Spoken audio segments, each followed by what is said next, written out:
देख रहे हैं देवभूमि इनसाइडर। मैं हूं आपके साथ शुभांगी भट्ट। देहरादून के पर्यटक स्थल मालदेवता में आई भीषण आपदा का मंजर सुबह उठकर 20 अगस्त को दिल दहला देने वाला था। एक तरफ जहां सरखेत गांव के ऊपर बादल फटा, जहां पर सैलाब आया, उसके अलावा कई लोग जो सो रहे थे, नींद में थे, वो जिंदा ही कई फीट के नीचे दबकर मलबे में उनकी मौत हो गई। ऐसे ही कई किस्से जो हैं हमारे सामने आए, जहाँ पर लोगों का काफ़ी ज़्यादा नुकसान हुआ, लोग के घर बह गए, लोग खुद कई फीटों नीचे दबकर उन लोगों की मौत हो गई। और ऐसा कहा जा रहा है कि कई रिजॉर्ट्स ऐसे हैं, यहाँ पर कई घर ऐसे हैं जो कि इन नदियों की उफान की वजह से उसकी चपेट में आ गई। जो भी उस वक्त उस चपेट में आया, सबकी हालात जो हैं आज भी आपको हम दिखा देते हैं यहाँ पर कि आज 10 से 12 दिन जो है इस आपदा को हो चुके हैं। और आप इस वक्त साफ तौर पर यहाँ पर देख सकते हैं कि जेसीबी का काम जो है यहाँ पर चल रहा है। सामने आप देख सकते हैं जो नदियाँ जो हैं, आज भी बारिश का मौसम बना हुआ है और यहाँ पर नदियाँ जो है वो अभी भी उफान पर हैं और अभी भी यहाँ पर जो है डेंजर जोन जो है वो माना जा रहा है। लैंडस्लाइडिंग का खतरा यहाँ पर पूरा माना जा रहा है।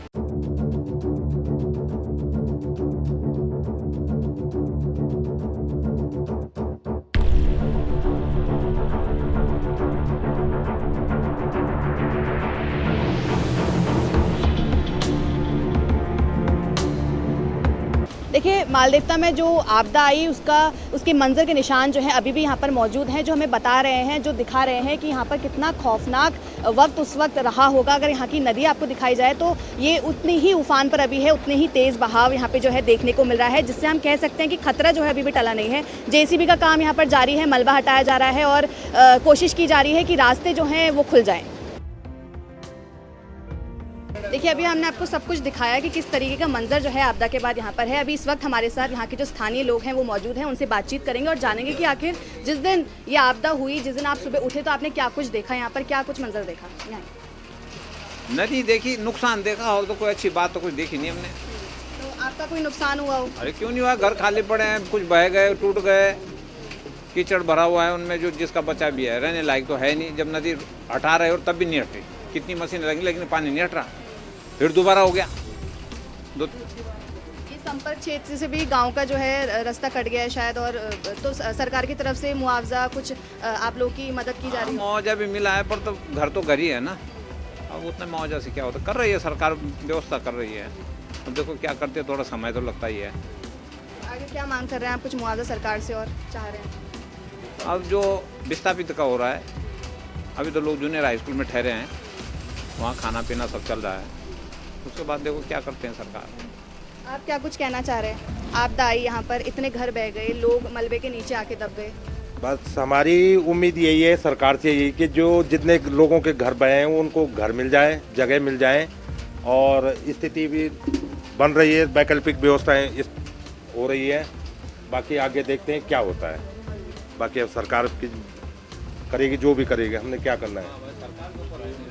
जो हमारा नुकसान का हुआ है वो भरपाई हो जाए। आपका क्या कुछ नुकसान हुआ है? खेती थी, खेती दब गई, और गाड़ी घोड़े थे वो भी दब गए। बाकी अब आगे देखते हैं, ऊपर वाले की मर्जी है, क्या करता है।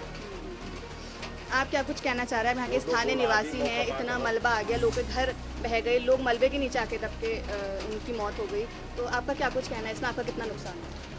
हमारा जो है घर जो सारा बह गया, सारी ज़मीन थी सारी बह गई। हम अभी शिव जूनियर हाई स्कूल में सभी लोग, हमारे परिवार के, गांव के सभी वहीं पे हैं। तो हमारा सरकार से यही मांग है कि हमें विस्थापित किया जाए, जहाँ सब सुविधाएं, स्कूल हो, बच्चों के लिए आने जाने के लिए सही हो। आप ही बताइए कि कितनी तकलीफ़ों का सामना आपको करना पड़ रहा है? रास्ते बंद हो चुके हैं, रास्ते जो हैं संपर्क मार्ग से टूट चुका है यहाँ पे। मैडम, अब तो सारा ही ख़त्म हो रखा है यहाँ पे ना, तो हमारा कहना सरकार से ये है कि हमें विस्थापित किया जाए, और जो बच्चे सब पढ़ाई सब खत्म हो गई। हमारे सारे कागज़ को डॉक्यूमेंट जो भी थे सारे ख़त्म, कुछ भी नहीं रहा हमारे पास। कपड़े भी नहीं थे, कपड़े भी गाँव वालों ने दिए, तब जाके अपना काम चला मैडम। देखिए, स्थानीय लोगों से हमने बात करी, यहाँ पर काफ़ी रिजॉर्ट्स भी जो हैं जो जो आपदा की चपेट में आ गए। तो यहीं पर हमारे साथ कैंप सेरा, क्या नाम बताया आपने अपने? टापू सेरा। हाँ, कैंप टापू सेरा। तो उनके ओनर जो है अभी हमारे साथ मौजूद हैं और उनसे जानते हैं कि आखिर क्या कुछ हालात जो हैं इस वक्त उनके रिजॉर्ट के हैं। नमस्कार मैम, एक्चुअल में मेरा नाम सुधीर जोशी है और हमारा एक यहाँ से लगभग मान के चले 5 किलोमीटर दूर कैंप है, कैंप टापू सेरा के नाम से। सबसे पहले तो मैं संवेदना व्यक्त करूँगा जो हमारे क्षेत्र के जितने भी लोग इस कैजुअलिटी में, इस त्रासदी में मरे हैं, उनके लिए गहरी संवेदना है। और सरकार से भी अपील करता हूँ कि हर संभव सहायता यहाँ पे इनकी की जाए। मेरा कैंप जो है यहाँ से लगभग 5 किलोमीटर आगे है कैंप टापूशेरा के नाम से, जो कि हमारा बेसिकली इको टूरिज़्म बेस था।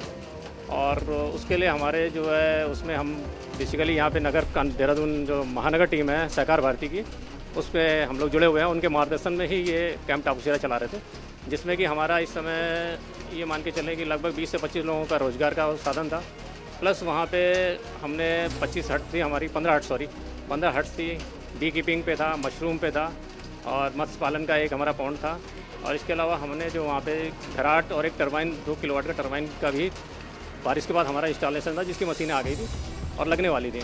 बारिश के बाद हमारा ये था कि फ़िलहाल बारिश में हम लोग 2-3 महीने इसको बंद कर देते थे, तो जान की किसी की कैजुअल्टी नहीं हुई। जो हमारे लड़के थे वो किसी तरह जान बचा के भागे हैं। बाकी ऊपर एक निजी फैमिली थी, उनको भी उन्होंने उठाया है, उनको भी बचाया है, तो एटलीस्ट 5-6 लोग इस कैजुअल्टी में बच गए। लेकिन हमारा कैंप पूरी तरह से तबाह हो गया है, जो कि सामने वाटरफॉल था और वहाँ से जो है उसके ऊपर से काफ़ी मलबा आया है। इसमें बेसिकली मैं एक महत्वपूर्ण बिंदु पे ज़रूर बोलूँगा। इसमें सबसे पहले सरकार को ये ध्यान रखना है कि जो ये रोड बनती है, रोड का जो मलबा प्रॉपर डंपिंग जोन में नहीं डालते हैं।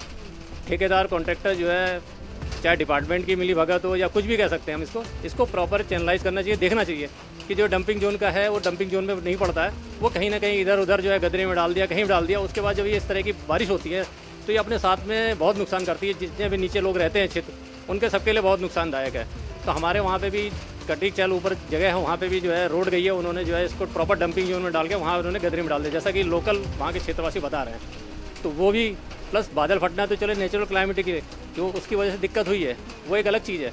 लेकिन जो ये डंपिंग जोन वाला जो सारा मलबा आता है, ये अपने साथ में बहुत सी चीज़ें लेके आता है। पेड़ वेड़ जो एक झील टाइप भी बन जाती है, तो ये सारा जो है नीचे लेके आया। और वो हमारे यहाँ लगभग ये मान के चलिए 60 से 70 फीट ऊपर मलबा रखा है। पूरा रिजॉर्ट जो है इस समय पूरा कम्प्लीटली, मतलब कितना नुकसान हुआ होगा आपका? मेरा इस समय ये मान के लिए 50 से 60 लाख से ऊपर का नुकसान है। 50 से 60 लाख का आपका नुकसान? पूरा कैंप, उसमें तो कुछ भी नहीं दिखाई दे रहा। मतलब ऊपर से बिल्कुल ऐसा हो रखा है, पूरी नदी बह रही है, वहाँ पे कुछ नहीं दिखाई दे रहा है। पूरा कैंप, कैफेटेरिया था, किचन था, हट्स थी, सारा उसमें। बस ये है कि लड़के जो है वहाँ से बच गए। आप बता रहे हैं कि 50 से 60 लाख रुपए का आपका नुकसान हो, तो आगे आप गवर्नमेंट से क्या अपील कर रहे हैं? क्या मुआवजे की अपील कर रहे हैं? गवर्नमेंट से अपील ही कर सकते हैं मैम कि इसको देखा जाए, कंसीडर किया जाए कि अगर हम उत्तराखंड में टूरिज़्म की बात करते हैं और बेसिकली टूरिज़्म हब बनाने की बात करते हैं, तो अगर इस तरह की आपदाएँ तो कहीं भी आ सकती हैं।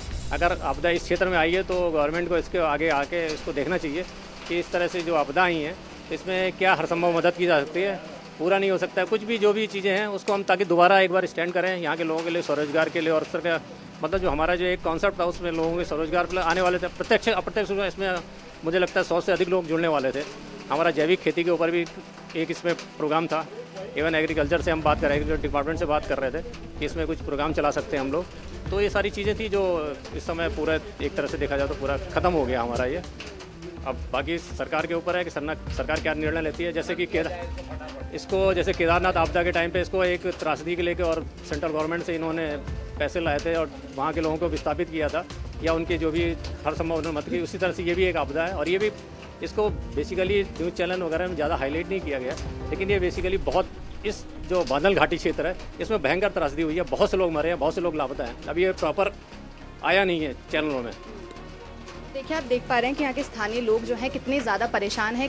कुछ लोगों का ये कहना है कि यहाँ पर लोग के मकान ढह गए हैं, उनके पास कपड़े तक पहनने को नहीं थे, घर रहने को नहीं है। वो लोग कहीं स्कूल्स में जाके रह रहे हैं, उनकी फैमिली वाले, उनके कागज़ जो हैं वो तक उनके पास नहीं रह गए हैं। जो यहाँ के ओनर हैं रिजॉर्ट के, वो खुद कह रहे हैं कि 50 से 60 लाख का उनका नुकसान हो चुका है। और भी कई आम लोग हैं जिनका यहाँ पे नुकसान हुआ है और उनकी सरकार से काफ़ी ज़्यादा उम्मीदें हैं कि उनको मुआवजा प्रोवाइड किया जाए। और ये बहुत बड़ा एक मुद्दा है जिस पर सरकार को ध्यान देने की ज़रूरत है।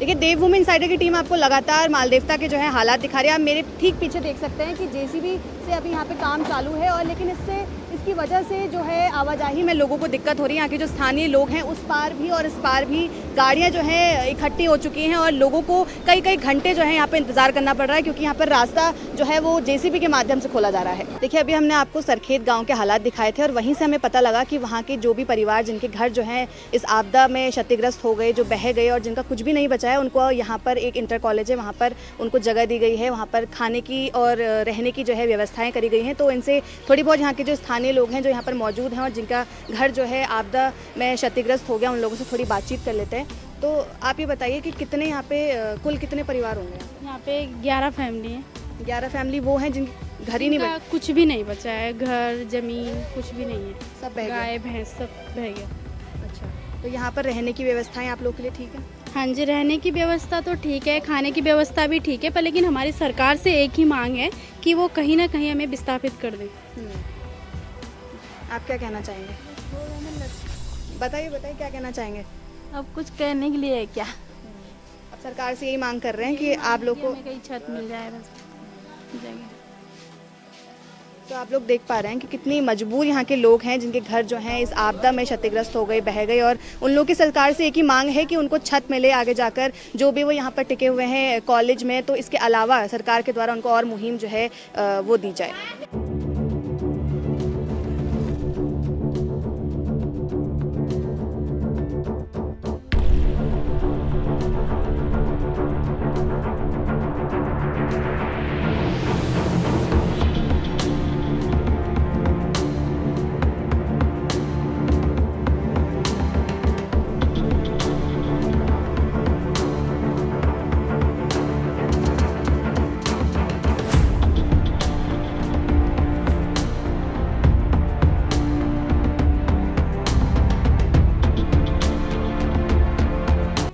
सरखेत गांव से हम आगे चलकर आए हैं क्योंकि हमें खबर मिली थी कि यहाँ पर वो लोग रह रहे हैं, उनको जगह दी गई है जिनके घर जो हैं वो बह चुके हैं, उनके पास अब कुछ भी नहीं बचा है। तो आपको पीछे दिखा देते हैं कि शिव जूनियर हाई स्कूल नाम से जो है ये इंटर कॉलेज है, और यहाँ पर मेरे ठीक पीछे आप देख सकते हैं कि ये वही लोग हैं जिन्होंने अपने मकान, अपनी ज़मीन, सब कुछ जो है इस आपदा के हाथों कर दिया है, सब कुछ खो चुके हैं वो अपना, और उनके पास अब कुछ भी नहीं है। और कितने मजबूर, लाचार जो है आप उनको देख सकते हैं कि किस तरीके से उनकी यहाँ पे व्यवस्था है वो आपको दिखा देते हैं। यहाँ पे जो है इन लोगों की खाने की व्यवस्था करी गई है, यहाँ पे टेंट लगाया गया है, अंदर जो है वहाँ पर प्रॉपर उनके लिए खाना बन रहा है, खाने और पीने की व्यवस्था की गई है। सामने आपको दिखा देते हैं कि टैंकर है पानी का, पानी की व्यवस्था, यहाँ पर भी पानी की व्यवस्था की गई है। और उस तरफ आपको दिखा देते हैं कि अगर शौचालय की बात करें तो वहाँ पर मोबाइल टॉयलेट्स जो हैं इन लोगों के लिए यहाँ पर उसकी व्यवस्था की गई है। और जो है यहाँ पर इनको टेम्प्रेरी हम कहें तो सुविधाएँ ज़रूर दी गई हैं, लेकिन कब तक वो इस छत के नीचे रहेंगे? इन सभी की यही मांगी है कि उन्हें सरकार के द्वारा एक छत प्रोवाइड होनी चाहिए,